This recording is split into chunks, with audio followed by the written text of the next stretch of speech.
Welcome to Formula One and Son. I'm Tom. And I'm Oscar. Well, Oscar, it's been a little while since we've sat down to record our podcast, partly due to the Formula One summer break, but also, of course, our own summer break.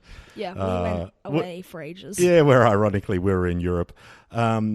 We must start off this podcast, of course, by offering our condolences and paying our respects to Antoine Hubert, who tragically passed away after the Formula 2 crash on Saturday.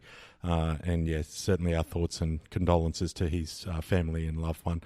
Certainly cast a somber pale over the mood of the race on Sunday. But nonetheless, we will crack on and have a chat about that. And of course, the silly season was well underway just before Formula One came back from the summer break, and lots to cover. What's captured your attention, Oscar, with the moves over the summer break? So Albon has replaced Gasly in Red Bull. Yeah, that was a big shocker, wasn't it? Yeah. What do you think about that? Right call? I would say so. He did really well in his first race. We'll talk about that. Yeah. And then it has now been confirmed that Ocon will be replacing Hulkenberg in Renault. Yeah, that's right. Yeah, so it obviously leaves Hulkenberg's seat up for grab. Just back on the Red Bull move, obviously I was calling for Gasly to be removed from Red Bull, but it looked like Red Bull throughout the year had been saying, no, Pierre's seat is safe and we've got confidence and we're going to give him the time to mature. And then, of course, that was all clearly... Well, I don't know if it was lies, but they clearly changed their mind very quickly and sent him back down to Toro Rosso and promoted Alexander Albon. Look, personally, Oscar, I would have promoted Kvyat, but one theory I've heard, which makes me think they've done something smart, aside from the fact we'll get into the Spa race, and Albon did a cracker of a job on his debut, of course, but the theory I've heard around the traps is that they'll give Albon this 6 months, and after the end of the year, they'll then have data on Pierre in Red Bull, Kvyat in Red Bull, and Albon in Red Bull, and then for next year they can make their decision about which one they'll keep in the senior team, or could Sebastian Vettel be coming back to Red Bull, which is a rumor that's been going around. On another subject of those driver changes, most people thought Ocon would go to Mercedes, but he left because Bottas and Hamilton have both written contract renewed. Yeah, that's right. So Bottas got another year, didn't he? And that's really, I think, what probably triggered Ocon. You might recall Ocon had kind of had the handshake agreement with Cyril Abiteboul at Renault to go to Renault, but then they signed Daniel Ricciardo, so they kind of reneged on that last year. So Ocon's a Frenchman going to a French team. Yeah, you know, what you'll often hear said is if you do kind of 1 year out of Formula One's fine as a driver, but after 2 years you kind of get forgotten about. So I think it's wise for him. He needed a seat. On the basis of Renault's form this year, you mightn't be super excited about it. But having said that, their Spa qualifying pace was excellent, which I'm sure we'll talk about. Ocon there. Sergio Perez also renewed at Racing Point for 3 years. Yeah, incredible, right? Incredibly long contract in Formula One terms. So...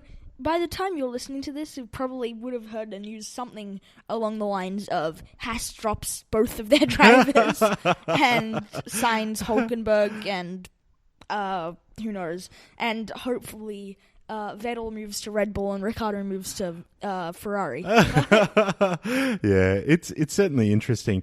I think there's a couple of things that are interesting. So Hulkenberg, they're saying... Haas is obviously, he's in discussions with them. Gunther Steiner said as much and Hulkenberg said as much. Probably also Alpha. If they drop Giovinazzi. Which when you crash on the last lap when you're in the points, you're not doing yourself any favours, are you? Which Giovinazzi did in Spa. Likewise, for guys that are the kind of heads are on the chopping block, Magnussen, probably maybe more so Grosjean at Haas.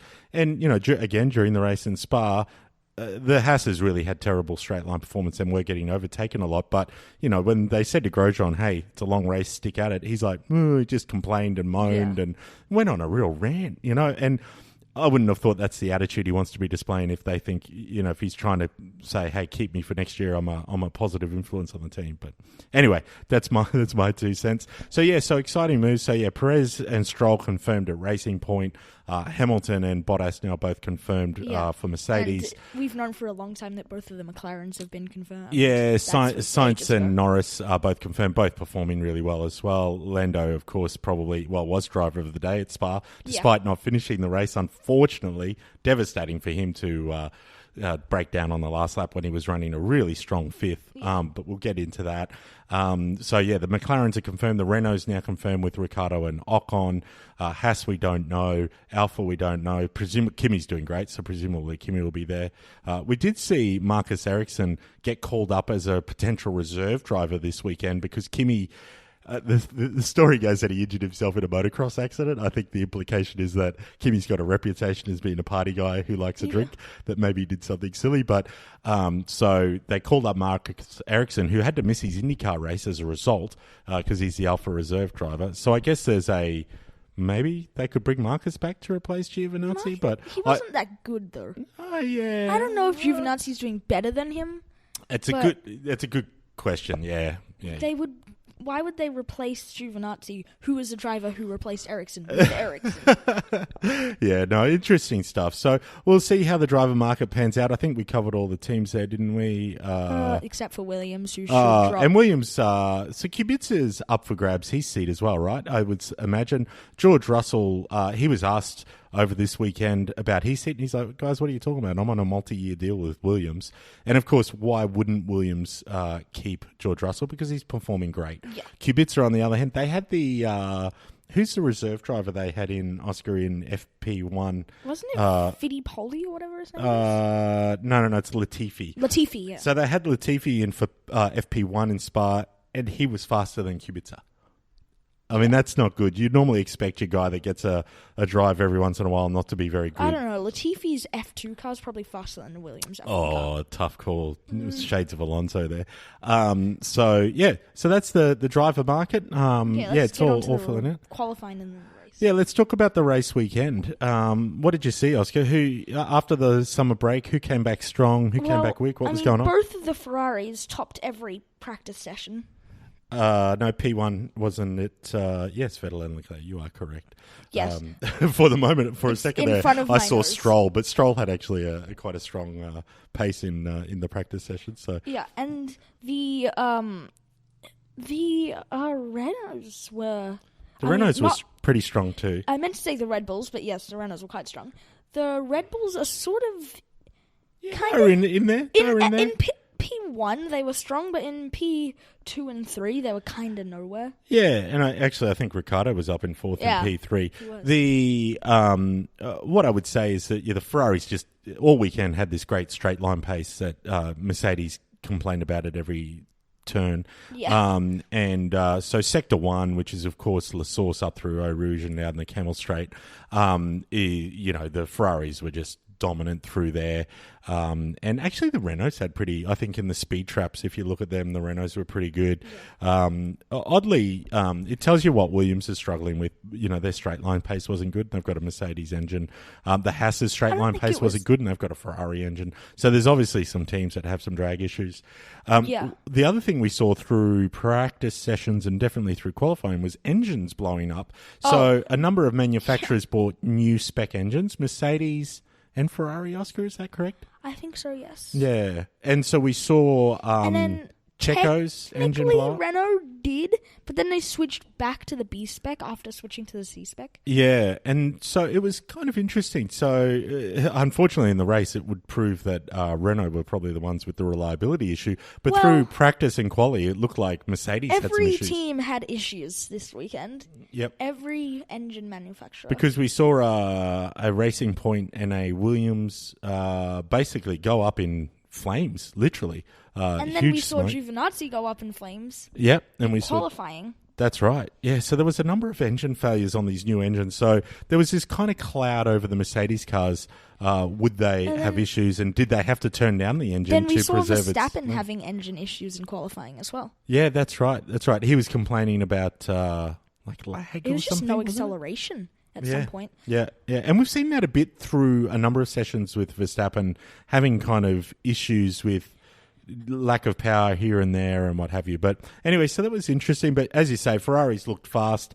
But what we did know is that Mercedes had good race pace. Yeah. And the race simulations, it looked like Mercedes actually had it on the Ferraris. So to some extent, this played out both through quali and through the race where in quali, Ferrari won to a dominant Charles Leclerc, who I think outqualified Seb by 7/10 or something. Yeah, or In fact, 6/10. Yeah, and Seb just beat Lewis and then Bottas. And yeah, the Red Bulls didn't have the pace. The other thing was, not only with all the engine failures, but even coming into the weekend, there were going to be a lot of penalties, right? Yeah. Because people were taking new components left, right, and centre. And then Russell and Giovinazzi also ended up taking penalties because their engines blew up. So after the qualifying session, it was kind of hard to work out what the starting grid would be. And I think it ended up... So Ricciardo was starting 10th. Hulkenberg was starting 11th, I think. Yeah, so... Yeah. Something like that. So we had Leclerc and Vettel and Hamilton and Bottas and Verstappen. Yeah, none of the top teams took any penalties. No. Well, Albon did. So Albon in the Red Bull started right down the back, right? He took so he didn't even penalty. Participate in the second run of Q2 or Q3 or something because he knew he wasn't going to be up there. And then I think Perez took an engine penalty, Yeah. Yeah, because he started... Yep, and I think, a whole bunch of people took penalties. Giovinazzi took a penalty, I already said that. Yep. And Sainz took an engine penalty. And Kubica did. He started from the pit lane. Well, which is yeah, that's right, because his engine blew up. So penalties left, right, and centre. But we had this starting situation where you had Leclerc and Vettel, and people kind of say maybe it's actually best as you come out of that first turn, which is called La Source, to be in second place because you're going to get the draft and the run down. Yeah. And actually, what we saw with the head of the pack at turn one was Hamilton actually got Vettel, and Leclerc got away nice and cleanly and kind of got away from everyone. And then Verstappen had the worst start you can imagine. Yeah. It was What terrible. happened there? He just had a bad start, I think. Right. It might have been... His anti-stall might have kicked in. And then Sainz's just stalled. Yeah, that's right. He just stalled. He had some issues, yeah. And then Raikkonen, who had, by virtue of all of these penalties in front of him, in a decent qualifying, I think he qualified P8. He started in P5. He had a pretty average start as well, but not as bad as Verstappen's. And so he's on the outside. Verstappen's had a bad start, but then tries to make a run into turn one, kind of gets next to him. Yeah. But Raikkonen, by that time, as the racing line, turns in and just turns right into Verstappen, breaks Verstappen's control rod, steering arm. Almost flips, almost. Yeah, Raikkonen gets up on two wheels. It's the exact same thing that happened with Norris earlier, though. Yeah, so then... what race was that? China, I think? So yeah, that's right. Yeah, I think you're right. Yeah. So then there's a bit of carnage. People are trying to dodge that carnage. Our mate Daniel Ricciardo gets caught up by a racing point. That's just Stroll. And Stroll, meanwhile, is up in like quite a high position at this point. He was up in 11th. Yeah, something crazy, wasn't he? So Stroll whacks into Daniel's car, causing a slow puncture. And a whole bunch of floor damage. And then the safety car was sort of already out because Verstappen's steering was broken from when he ran into, who was it? Raikkonen. And then he crashed at the top of Eau Rouge, just into a wall. So I want to point something out here. This really frustrated me when I saw this because... He knew his steering was broken. You saw him, He should have known. He was like wobbling all over the place. Yeah, he's moving the steering. Yeah. The tyres aren't moving, he's not steering. But he still goes full bore up Eau Rouge. By the way, we'd seen a terrible... tragedy there the day before. Yeah. And he goes up. And of course, as he has to turn right up Eau Rouge, just goes straight. Yeah. And came within inches. I can't remember which car was coming through. I think it was a Toro Rosso that was coming through and almost cleaned him up. It wouldn't have been as bad as obviously what happened with Hubert the day before because he was still moving forward, not just coming sideways. But yeah, it just blew my mind. No one said anything about this, but for my mind, it seemed very irresponsible of Verstappen in multiple ways. One, the safety way, and just kind of, you're going to put the car in the wall, mate. Later on, Sainz just stopped on the track in the bus stop chicane. I don't know why that was at all. He just stopped. Yeah, wasn't that the whole anti-stall thing or something again? Didn't he? Wasn't there some He issue? stopped in the pit lane. He stalled in the pit lane, and then on the bus stop chicane that lap, he also stalled. Yeah, something happened. That's right, and they couldn't move it for a while, so they deployed. Yeah. That's what they deployed the safety car. Yeah, and so they couldn't push the car, and eventually they got it moved. And so we saw some safety cars, but what happened was Vettel. So all of that happened. So you got a few cars go down the back. Raikkonen, Ricciardo. Obviously, Verstappen's out at this point. Sainz, as you say, is pretty much out by this point.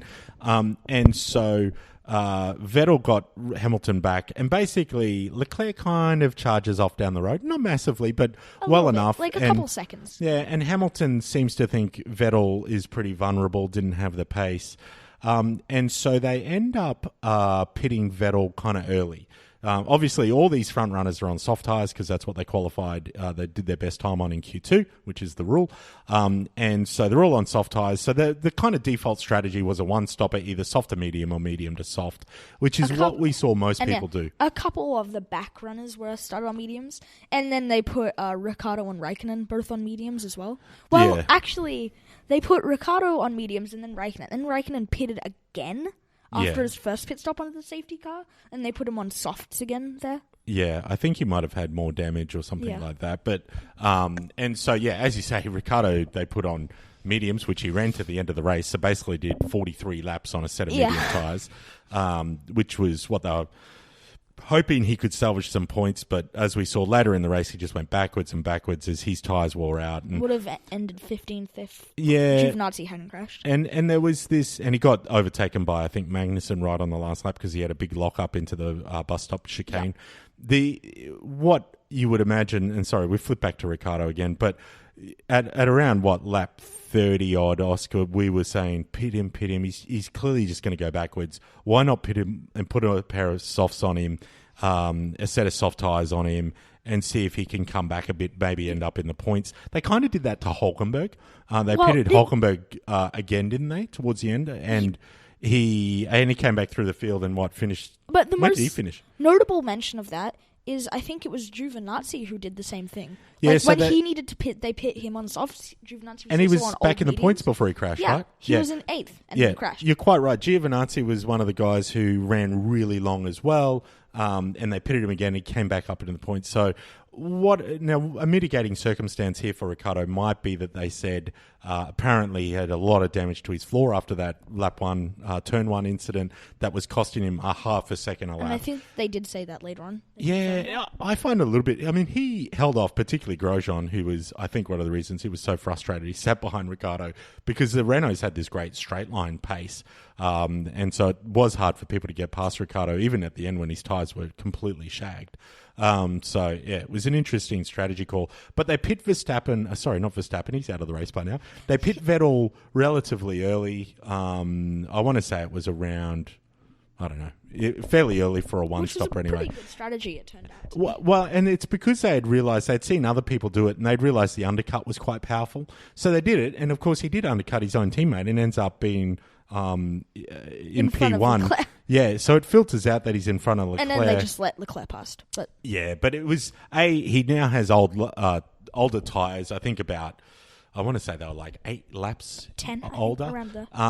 And they run him, and even with earlier in the stint, he just didn't have the pace. Leclerc was on fire, so they did team orders and said, "Hey, Charles, could you hold up? Could you get by Vettel?" And Seb kind of did. I think at this point, Seb afterwards claimed he knew he wasn't in the race for the victory, so was just playing the team game. And meanwhile, believe Albon that is if you just will. climbing through the field. Yeah, Albon, meanwhile, is having this great... And in fact, I'd probably say Albon was driver of the day, not Lando. Lando was really lucky and I think had reasonable pace to stay where he was, and very unlucky right at the end. Yeah. But kind of didn't have to do a whole lot. Mind you, in the early stages, he wasn't getting caught up and managed to be in the boring race ever. Yeah, until the last lap. But Albon, is meanwhile kind of cutting through and getting the best of the safety cars and the strategy. So Vettel starts to get caught up rapidly after Hamilton's pit stop. Hamilton just comes right up to him, and by this stage, they've realised they're going to have to pit Vettel again. But they keep him out as long as he can to hold Hamilton back. And he probably held Hamilton back a couple of seconds, which looks like it was crucial because towards the end, Hamilton was all over Leclerc. And then finished less than a second behind him anyway. That's right. So maybe Vettel keeping him back a couple of seconds was what made the difference. Who knows? But Leclerc and Vettel, what was obvious is the Ferraris were pretty fast, particularly in the front. I can't talk today, Oscar. Okay. In a straight line, but were just killing their tyres a lot more than the Mercedes. Meanwhile, Valtteri Bottas was kind of maintaining station, never looked really threatening, but never looked super slow. Ended up about 12 seconds back. Yeah, he got past Vettel in the end because Vettel just really faded away. Albon, who started at the back, had a great run. And Horner's full of praise for him afterwards, saying that he's really adapted to the car well and has impressed on his debut. Meanwhile, Gasly did finish 9th in a Toro Rosso, which is probably what he would have done in a Red Bull. Yeah, we actually saw a few on-track battles between Albon and Gasly, which is amusing. Perez had a good race after that failure in practice of his engine. Just kept it clean. He almost got 5th. It kind of kept it clean. I think he was falling back a bit towards the end, wasn't he? Albon and Perez had a great battle right near the end. Yeah. And that's when Albon went onto the grass. Remember that down the Kemmel Straight? They had a great battle right near the end. But Albon is quite good at overtaking. You realise that? Yeah, and this is what it's hard to say after one race, but it just looks like Albon is more aggressive in trying to take the positions when he can, like going onto the grass, whereas Gasly was a bit more tentative. So Albon reminds me a bit more of Ricciardo. He'll have a shot if he can have a shot. Let's see how Albon performs over the coming races. But and early Italy's doors next, which is not very good for anyone but Ferrari. Yeah, Italy. Yeah, and of course Charles Leclerc's maiden victory. He was a mate of Antoine Hubert's, so it was really emotional at the end. Everyone wanted Leclerc to win because it felt like it would be a nice symbolic touch, given what happened with Hubert. Obviously on the podium, very muted. No one was shaking the champagne around and anything like that, and kept it very quiet. And apparently during the race, Leclerc said nothing on team radio, except to acknowledge one or two things. Apparently it was just really quiet. Which is interesting. So, Ricciardo commented after the race as well that he was really somber and was like, whatever, that's the best that could happen. And I think Ricciardo thought they might cancel the race based on that. So Why would Ricciardo interesting. Think that? I don't know. I think he was just shaken up by it. I would have been. Yeah. And you do say some of these. I think it was Gasly that was saying, you kind of feel invulnerable in the car. You really think that they're super safe these days, and so even the drivers themselves know it's dangerous intellectually, but I think this really drives it home for them. So particularly the young guys, and you've got to remember Hubert himself only 22 years old, and you've got the likes of Gasly, Ocon, Leclerc, someone else. These guys kind of all grew up together through the junior series. They go-karted together, all the French guys. They're. I think when it's one of your own, so to speak, it really affects you. So Hülkenberg came through for a strong 8th in the end. As we mentioned, Ricciardo just kept falling back and back and back, and Gasly picked up 9th, and Stroll picked up the final point. Stroll had moments of looking really strong through the practice and qualifying sessions, but did he have damage from when he hit Ricciardo? I don't think he did. Yeah, I can't recall. Well, I think they did have to change his front wing. Yeah, maybe. But would think anyway, to wrap it up, the race. So Toro Rossos, they did well, 7th and 9th. Yeah, both in the points. And Gasly respectively. Yep. That's pretty good. It's a terrible weekend for McLaren. Double DNF, no points. For Renault, it's ordinary. Meh. You got 4 points there. You got to think after Renault's qualifying position, 6th and 7th before penalties. Yeah. Just on merit, on pace. Ricciardo in particular was just lighting up the timing boards occasionally. Had gone as they started, then they actually improved. Yeah. In total. Yeah, it's interesting. Ricciardo was hassling Verstappen at one point there, and I think his best time was a 1:44.1 in Q2, which was 3 or 4 tenths off the Red Bulls, so not too bad, and a mile away from the next closest kind of team, which was Alpha. Raikkonen and Giovinazzi actually were looking pretty good. Giovinazzi got knocked out in Q1, but talking about Alpha, double DNF for them too. Well, not double DNF, but no points. They Raikkonen didn't was double nowhere DNF. the whole race. Yeah, where did Raikkonen end up? Down, because he pitted multiple times, and I think his Even car was Russell pretty damaged. beat Raikkonen. Yeah, obviously bad weekend for Williams as per usual. Well, they did better than they usually did. Bad weekend for Haas, and bad weekend for them. I mean, they ended up 12th and 13th, which is probably better than they deserved to, just because of all the other better teams failing with issues or crashes. And they just looked like, again, they had really no race pace. Haas looked slow, which is bad for them. Pretty good for Force India. Checo saying that... Force India? Oh, sorry, Racing Point. I can't get out of that. I'm at least glad the TV commentators do the same thing occasionally. Yeah, so 9 points for them. Yeah, and the Checo is basically saying their goal is to be the fourth fastest car by the end of the year. Not fourth in the championship. They're probably too far away now to do that. But the fourth fastest car is... and on kind of the form over this weekend, they look pretty damn fast. Well, they probably were the fourth fastest car. Yeah. I think Renault were probably the fourth fastest car, at least in Ricciardo's This weekend, yes. This weekend, only this weekend. Yeah, and maybe Belgium suits them well. Red Bull, Max is going to have to be pretty philosophical after getting taken out on lap 1. Didn't get taken out; he just took himself out. Well, Raikkonen took him out. It was a racing incident. I don't think either one of them is upset at the other. But yeah, disappointed. Apparently, he's had 21 races on the trot, top 5 finish, and this ends that run. So a huge stat. The consistency of that guy is incredible. Shame to see him get out. I would have imagined he would have beat Vettel in the race. Maybe come fourth. Don't know if he would have got Bottas. Yeah. But yeah, Albon, great finish by him. So he's already 1-0 in the teammate challenge. And Mercedes, they're fine. Yeah, Mercedes a good look. Second and third after they were looking a bit slower than the Ferraris. They'll be happy with that. Okay, let's do some happy sad. Well, I think we kind of just did, didn't we? Oh, sort of. Okay, that'll work. I guess. That'll work. Okay. Looking forward to the happiest guy. Well, no, everyone's a bit sad because of the tone of the weekend, so probably not right to say anyone's happy. But yeah, Charles Leclerc, well deserved first victory in Formula One on quite an emotional day. Yeah. What are you looking forward to in Monza, Oscar? What's going to happen? That's only in this weekend. Well, I know the Ferraris will probably win. I'm hoping for some. Are you? You know they will probably win. There'll probably be more driver changes. It wouldn't surprise me. Yeah, you think Hülkenberg might announce, or yeah, he's probably already signed a contract with Haas. You think so? Or Alpha? Yeah. Hopefully Alpha. Yeah, we'll see. I like Hülkenberg, but what else?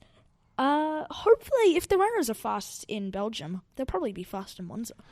Yeah. I mean, they're certainly their straight line speed. So basically, anyone who's fast in Belgium will probably be fast in Monza. Yeah, certainly so I'm that's looking the case for a pretty Ferraris. similar race, honestly. It was Ferrari's first win since Belgium last year when Vettel won Belgium last year. So I think no, it was Vettel's first win since then. Well, Vettel didn't win. Vettel won. The last time Vettel won was Spa last year. Yeah, but was it Ferrari's last victory? Or because Leclerc's not won a race until this race, so it was their last victory. It might have been, yeah. So it's been a year between victories. So yeah, it'd be nice to see them get a couple on the trot. I would like to see Vettel actually get a victory. Leclerc is certainly outshining him at the moment. So yeah, good. Okay, so yeah, an interesting summer break and an interesting race weekends for some of the worst reasons possible, but also some interesting racing. And we look forward to Monza this weekend. It should be exciting. Yeah, I'm looking forward to it. In 4 days, the race weekend starts. Yeah, so should be good. Be good. All right, that's your lot from Formula One and Sun.